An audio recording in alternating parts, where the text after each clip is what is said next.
Two-tier justice in America. In the wake of the media blowup over the incident surrounding the sentencing memorandum of Roger Stone, I keep hearing wailing and gnashing of teeth about President Trump overstepping and trying to inappropriately influence the Department of Justice. The problem is the facts don't support the whiner's hypothesis, and they do support the concern of Americans like me that we seem to have a two-tier justice system now, one for us outside the administrative state and one for those inside. Out here away from the Washington, D.C. bubble, we know there's no way forward for any nation to survive unequal justice for all. So strap in. It's going to be a bumpy ride today on the Rob Maness Show.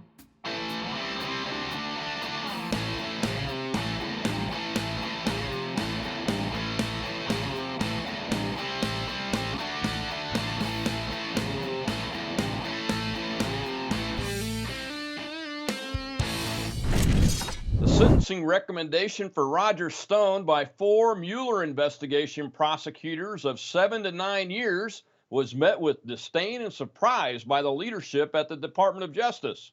The recommendation was way over the top for a 67-year-old man who's never been convicted of a crime before, whose home was raided in an early morning assault by heavily armed tactical teams and was obviously leaked to CNN by the prosecutors, and who probably would never have been prosecuted had he not supported Donald J. Trump for president. But while the media was covering Trump's tweet about the issue incessantly, another indicator of our unequal justice system emerged. The Justice Department issued a letter stating they would not be charging the former Deputy Director of the FBI, Andrew McCabe, for lying under oath multiple times and leaking to the media. Considering that McCabe was fired for a, quote, lack of candor, unquote, read that as lying, and referred for prosecution by the DOJ Inspector General investigation, citizens are outraged by this development. In light of the aggressive prosecution of people like George Papadopoulos, retired Lieutenant General Mike Flynn, and Mr. Stone for lying to the FBI and others, the unequal treatment of these Americans appears to only have been done because they are supporters of Mr. Trump. This is not the country we grew up in. We don't prosecute differently based solely on political views or partisan position. Our laws are supposed to be applied equally, but now we have very strong evidence that the FBI and Justice Department are doing the opposite. For more than 3 years, we were subjected to investigations into the hoax of Russia-Trump collusion from the campaign through the FBI investigation known as Crossfire Hurricane, and we now know activities of friendly foreign intelligence and the U.S. intelligence community even before that investigation began. The obfuscation, lies, and illegal spying are now being uncovered, but no one is being held accountable. Not one. Being held accountable to us means these bad actors, once identified, are given the due process many of their prosecuted victims did not enjoy. They're thoroughly investigated and charged if appropriate, then tried in court before a jury of their peers. That is all we can expect, but we should also insist upon justice being served equally. And in the two-tier justice environment, that is just not happening. Former New York police officer, host of Newsmax TV's America Talks Live, John Cardillo, joins us to discuss his analysis of the situation and what these developments might mean to our country's future. John Cardillo, law enforcement expert, host of Newsmax. Welcome back to the Rob Maness Show, my friend. Always good to see you, Colonel. Thanks for the invite. Yeah, as usual, lots going on in the law enforcement world and the justice world, John.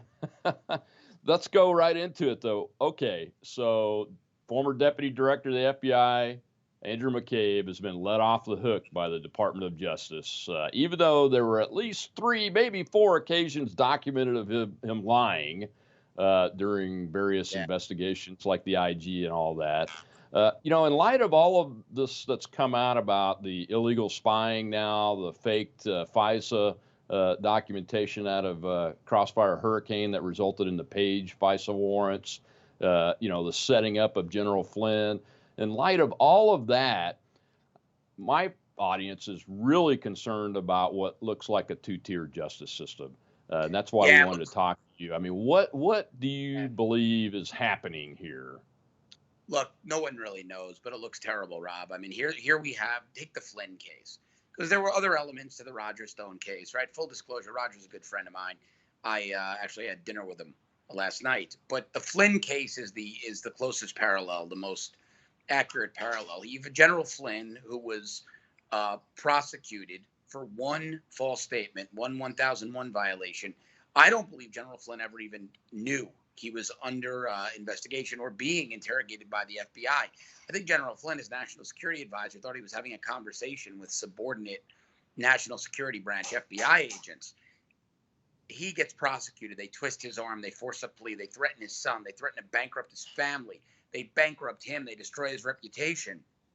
Andy McCabe, criminally referred for multiple false statements by the Department of Justice's own Inspector General, a Democrat appointed by Barack Obama, Michael Horowitz, who says McCabe broke the law. He needs to be fired. I'm criminally referring him for prosecution. Members of Congress criminally referred McCabe for prosecution. That never happened to General Flynn. One is prosecuted, his life is ruined. The other raises $1 million in a GoFundMe and gets a TV deal with CNN. If that's not two-tier justice, I don't know what it is. Yeah, and two-tier justice systems tend to lead to things like failed states, destabilized states. Yeah, You and I have been around a long time in the national security and law enforcement world, and those are the consequences of this type of sure. system. Uh, what do you expect to happen in the long term if we don't get this sorted out? And can we get it sorted out and Well, I straightened think we out to can. where we have equal Yeah, justice? I think we can, but I think to your point, you're 100% right. If Bill Barr and John Durham don't show Americans that there isn't a two-tier justice system, there might be irreversible, irreparable damage done to the Department of Justice and the FBI and the other federal agencies out there, ATF, DEA. People simply don't respect those credentials. Look, the DOJ has the worst crisis of confidence they've ever had in the history of the organization. Same for the FBI. The only way to repair that, to restore confidence, is to prosecute people who were involved in this coup against Donald Trump. It's going to be demanded by more than half the country. If they don't do it, if these people all get a walk, all get a pass, I don't see how those institutions ever recover. Yeah, and that's dangerous for our country. I mean, it's going to take a Yeah, very strong group of leaders to tear down those systems and then rebuild them back into what all America stands for, I believe, which is equal justice for everybody, no matter what. sure. Even if your buddy gets convicted, what our folks just want that talk to me is, look, we just want everybody treated equally. That's what we've been preaching and acting for years. But the president, he weighed in, not weighed in really, in my opinion, he weighed in a little bit on the Roger Stone sentencing memoranda kerfuffle. But you know what? And I was opposed to Obama when he weighed in on cases like active cases like the Trayvon Martin case when he did Right. that. I think he did the same thing with the Ferguson case a little bit. I don't think that's a good idea, but it's not illegal. No. But the president didn't even do that in this case. I mean, he made a comment about the severity of the recommended sentence, Right. and he hasn't tried to tamper with the judge other than he's tweeted about the judge and he's tweeted about everything. But even Bill Barr said, "Hey, we didn't talk before we made a decision to change the sentencing recommendation memorandum." Uh, but everybody's freaking out over it. I mean, am I right? The president didn't do anything illegal. It's no more than what President Obama did, right? Yeah, look, the president, any president, is the chief law enforcement officer of the United States, right? It's not the attorney Yeah. general, it's the president of the United States. All those agencies report to him in the executive. So he's fully able to comment on him. Whether it's good policy or not is a debate. It's a political debate. But the AG, like you know, Rob said, the president never pressured me when it came to Roger Stone or any other case. And the president, people forget, is still an American citizen with First Amendment rights. If he wants to get out there and comment on a sentence being draconian, I have no problem with him doing that.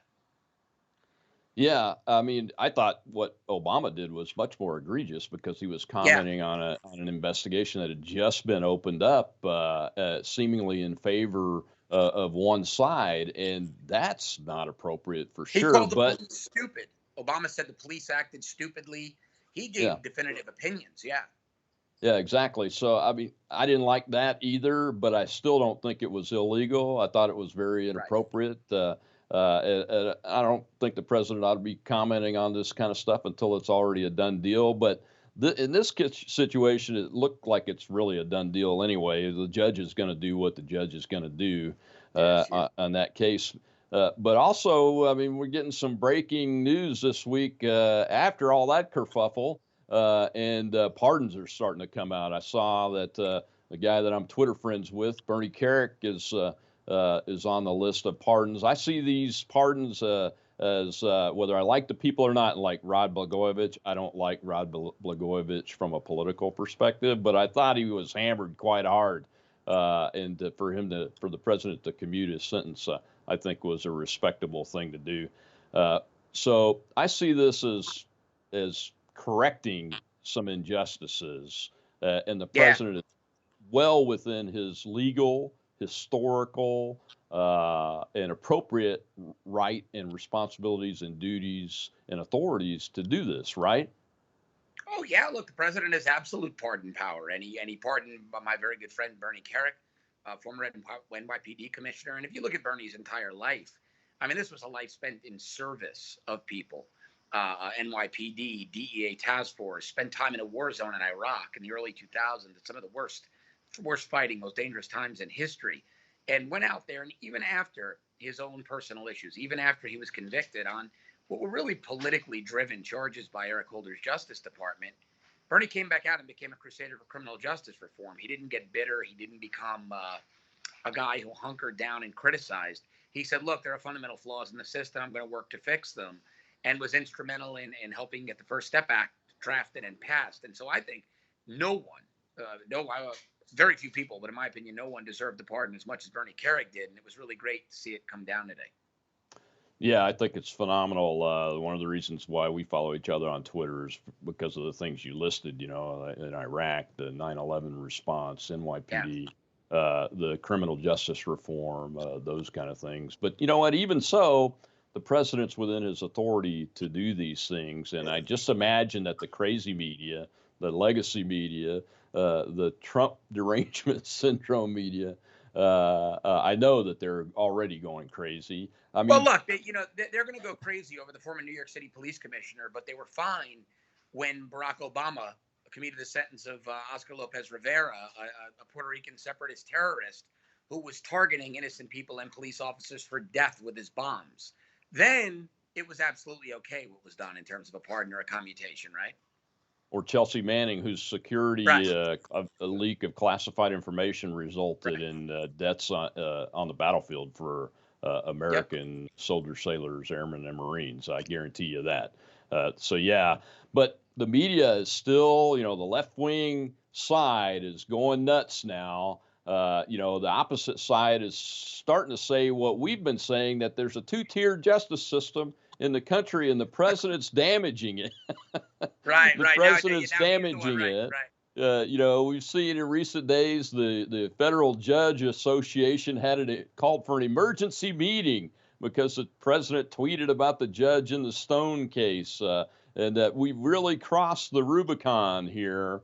Are the terms that you're hearing, but you didn't see any of that in the Obama administration. None. I mean, even not long ago, in the last few hours or so, I've seen Washington Post talk about how Barr is the wingman for the president, up against the same similar headline, but in a positive way, about Eric Holder Well, declaring you that remember he's Barack Obama's Obama. wingman. Right, Robert. Barack Obama was able to openly criticize the Supreme Court at the State of the Union, and the media gave him cover. So it was beyond one judge. He criticized the whole SCOTUS, and they gave him cover. But there's another set of double rules, right, when it comes to the way the media treats the Yeah. right and the left. Yeah, and we saw that. I know we've talked about that before on your show, Yeah. John. The way they treated President Obama was almost like a reverence.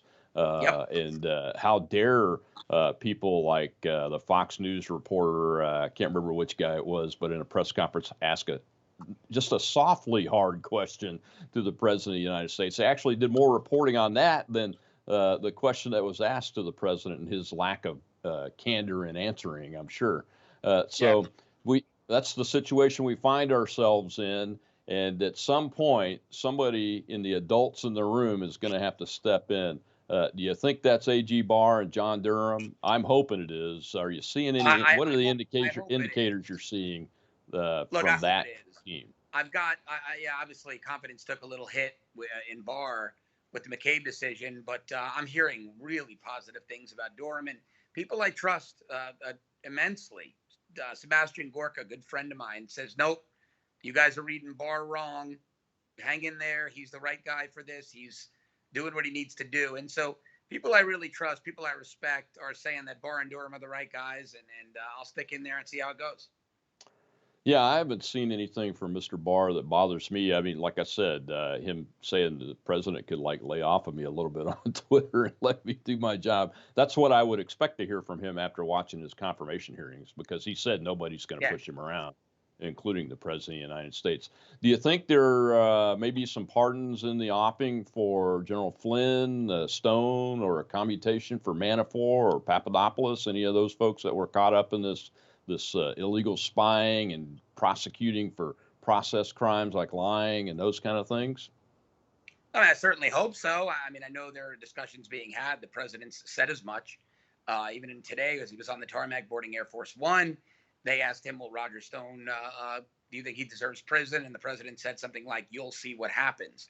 So clearly, discussions are being had about this. And I hope he acts and these people don't ever have to see a day in prison. And those who did are commuted. Yeah, I'd really like to see folks get their lives back and Right.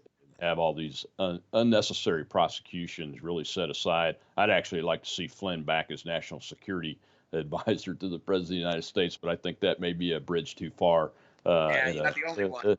in a dream. But because he's a guy like Bernie Carrick, he served the country for 30 plus years, like you and I have, and did it honorably and I think he found himself in a situation, and we hope to get Sidney Powell on the show in Yeah. the coming weeks to talk about that case more specifically. But it certainly seems like there's a really bad situation and a conflation of a lot of things in multiple cases that led to his pleading guilty to that charge of lying. So we'll see what happens. Hopefully, he'll get out of that plea and go to trial on this thing and beat it, is what I hope. And if nothing else, the president will pardon him someday. Well, John, thank you very much for joining us on the Rob Maness Show and helping us talk about these complex justice issues. Always a pleasure, Rob. Anytime, my friend. Have a great day. There you got it, folks. We do have a future, but we got to work it. Well, we're very thankful for John Cardillo joining us today and helping us walk through what appears to be an impending disaster for the justice system in our country. And I pray, and I hope all of you do pray, and take the appropriate action and ask your congressman to remedy this issue as we go forward into the future. That's it for this week on the Rob Maness Show.